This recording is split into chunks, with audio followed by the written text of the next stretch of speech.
Secure Act 2.0 was signed into law around Christmas in 2022, but it's been taking years for the new retirement laws to get implemented with employers and the 401k brokers they're working with. And the reason why it's taking so long is really just logistics. Not all 401k plans come with the Roth option, and not all 401k plan comes with the employer match option. And many Americans had trouble finding their old 401k plans, and there are over $1.7 trillion in unclaimed money. So Congress decided to get smart and implement a 401k database to allow you to find your old retirement accounts. And there are also some 401k rules that got delayed until 2026. And I'm going to get into that later on in this video. So first, let me show you what's changing in 2025 and what's already implemented in 2024. And starting on January 1st, 2025, this is really awesome because your 401k employer match now can go into an HSA or HRA if your employer allows it. So if you don't know what an HSA is, it is a health savings account for people with a high deductible health plan. It is an investment vehicle with triple tax advantages that you can put money in pre-tax dollars, it grows tax-free, and you can withdraw from it for anything after you turn 65 years old and pay the income tax. But before you turn 65, you can only use HSA for qualified medical expenses or you'll get penalized for 20%. And HRA stands for Health Reimbursement Arrangement. And by default, your 401k match will go into your 401k like you always see. It doesn't have to be a 401k. If your employer has a 403b plan, a governmental 457 plan, or a simple IRA plan, you can ask your employer to put the match to wherever you think is most needed. And you might need more funding for your HSA or HRA because you feel ahead in your 401k. It's completely up to you. But this all depends on whether your employer requests the 401k change option from the IRS. So if your employer doesn't file the proper paperwork with the IRS, then they're not going to have the option to do this. If your employer is not aware of this option, you can let them know and have them file what's called a PLR to the IRS, which stands for private letter ruling.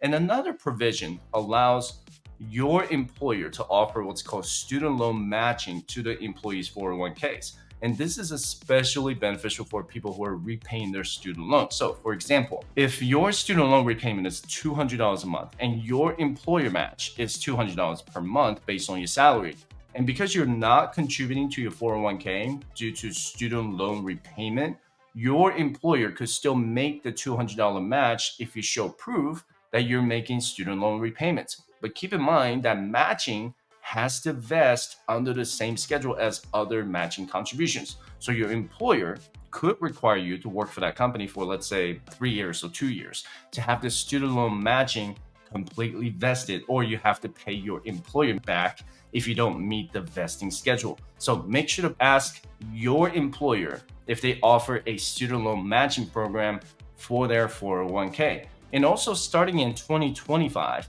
employers must automatically enroll their employees in their 401k plans, and your employer will also set the initial contribution rate, but you can make those changes as necessary. So the automatic 401k enrollment will apply to all businesses with at least 10 employees and a business that is at least 3 years old.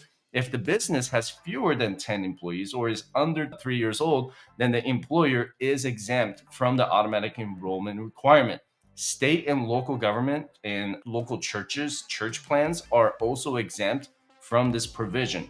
However, federal employees are already automatically enrolled in their version of their 401k, also known as the thrift savings plan, with an automatic 5% contribution to their TSP as long as you contribute 5%. And church workers and state local government workers generally invest in what's called a 403b or 457 plan. And not every plan will have the automatic enrollment requirement. And the initial automatic contribution rate will be entirely up to the employer. And they can set the initial contribution rate from 3% to 10% of your salary. And generally speaking, they will do the initial contribution rate for their employees to get the employer match, right? So 6% is probably the most commonly set contribution rate that I have seen. And you can actually change the contribution rate when you log into your 401k account. So if your employer sets it to 6% and you want to change it to 15%, then you just need to log into your 401k account to change the contribution rate.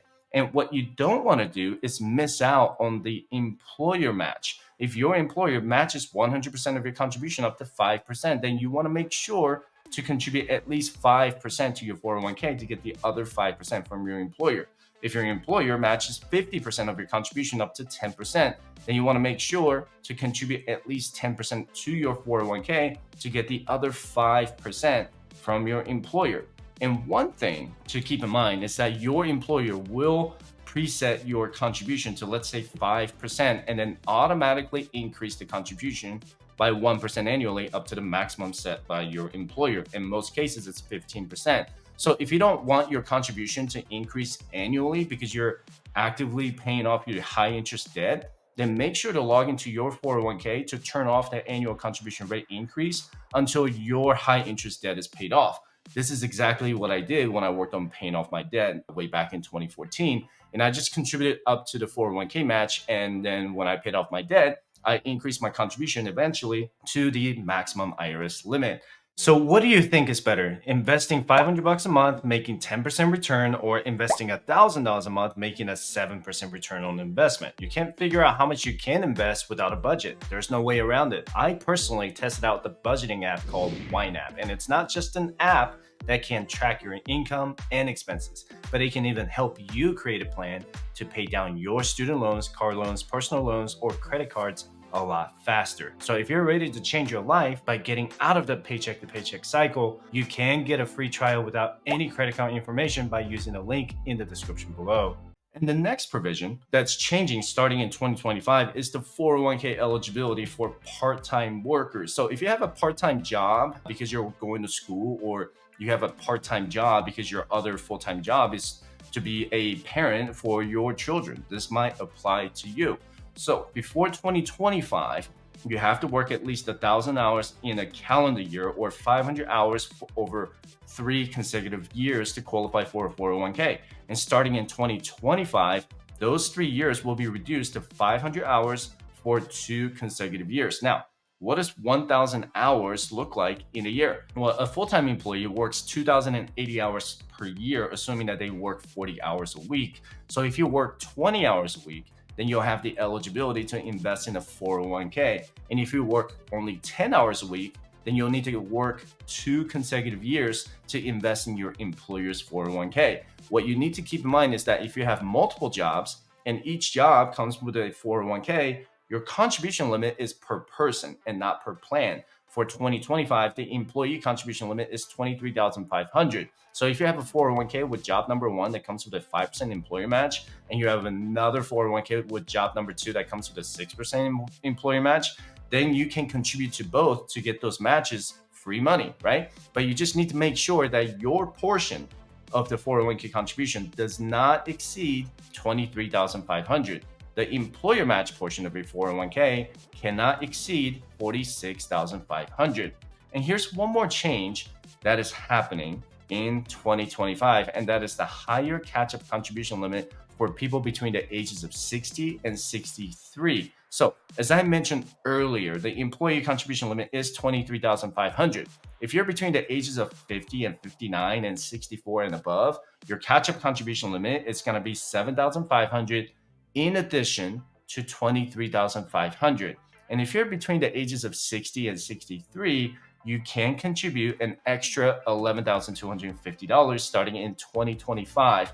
The AARP survey showed that over 60% of people over the age of 50 will not have enough savings to last throughout their retirement, and 20% of them have not started saving for retirement yet. So if you're 50 and have no retirement savings at all, you have to realize sooner rather than later that your Social Security income alone is not going to be enough for your retirement. It is not too late, though, to start investing. If you can't invest, you need to look at your cash flow statement and budget. Are you spending more than you make? Are you taking out more debt to cover your expenses? I encourage you to schedule a session with me by visiting fireteacher.com/consultation if you're having trouble trying to figure that out. And something else to keep in mind, which is starting in 2026, if your gross income is over $145,000, just a catch-up portion of your 401k contribution right here, okay? This one and this one to your 401k contribution they have to go into the Roth bucket, which means that if you're over the age of 50 and making 7,500 in catch-up contribution in addition to the 23,500 in employee contribution, then that 7,500 will have to go to the Roth option if your income is over 145,000. If you're between the ages of 60 and 63, making $145,000 a year, that $11,250 will have to go into the Roth account. So if you're looking to save taxes now because you're a high income earner, then 2025 is going to be your last calendar year to make traditional catch-up contributions if your income is over $145,000. And keep in mind that the IRS can raise that wage threshold for 2026 because that $145,000 income limit was set for the 2023 wages, and it could become something like 155,000 or maybe even 160,000 by 2026. But I'll keep you posted, so be sure to subscribe if you haven't done that already. And if you're not sure if you're either above or below the income threshold, just look at box 5 of your W-2 where it says the Medicare wages. If you have multiple W-2s, just add those wages up and see if you're over the $145,000 income threshold. And here are some newish 401k rules that already took effect in 2024.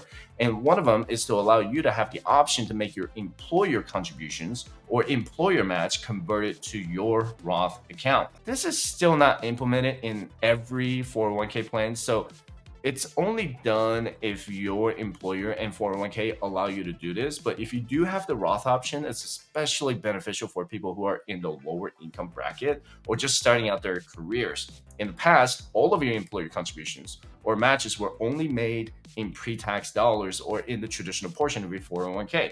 But keep in mind that if you're a high income earner, you'll end up paying more taxes for those employer contributions now if you choose to put them in the Roth account.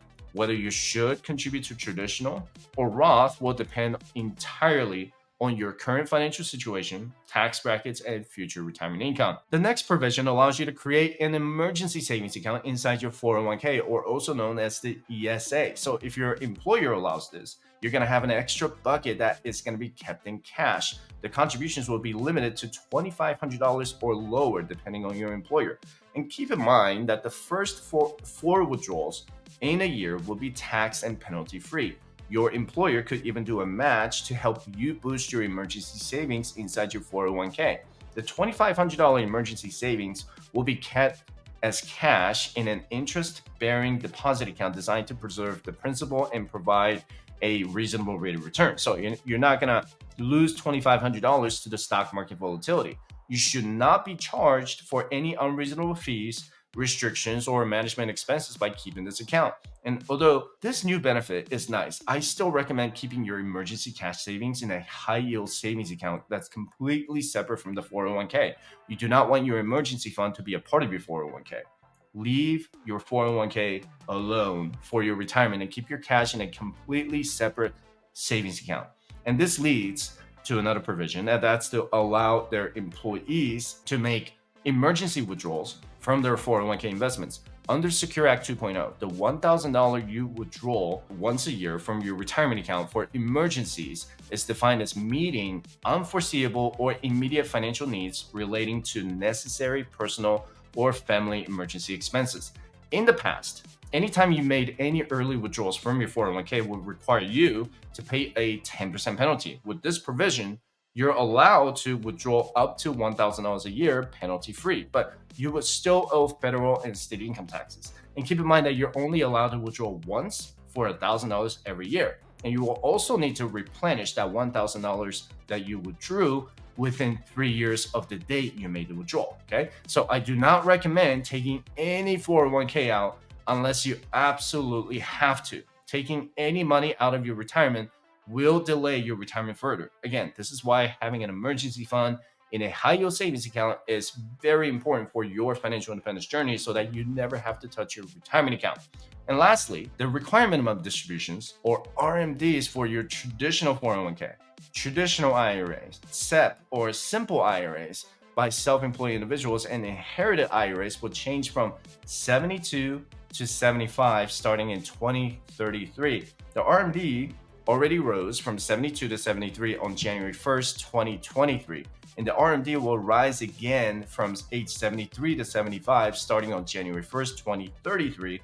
And under Secure Act 2.0, Section 325, there will be no more RMDs for Roth 401k, Roth TSP, Roth 403b, or other Roth employer-sponsored retirement accounts starting in 2024. It didn't make sense to have those RMDs anyway because they're already taxed. And the penalty for that, for not taking the RMD, was also reduced from 50% to 25%. And the penalty also drops down to 10% if you take the necessary RMD by the end of the second year following the year it was due. So if you're required to take $40,000 out of the year 2025, but you only took out $30,000 out, you're going to be penalized 25% of that $10,000 that you did not take out. Secure Act 2.0 allows a new statute of limitations for missed RMDs. So interest and penalties for missed RMDs used to go on indefinitely, right? But now there is a 3-year statute of limitations beginning with the filing of the income tax return for the relevant year, which means that the IRS cannot penalize you for earlier missed RMDs that are beyond the 3-year limit. Now, I know this was a whole lot of information, but so I'll be sure to leave the chapters in this video if you need to rewind and watch it again. If you're ever wondering what percentage you need to contribute to your 401k, start with the 401k match first. If your employer gives you a match when you contribute 5%, then contribute 5% because you don't want to leave free money on the table.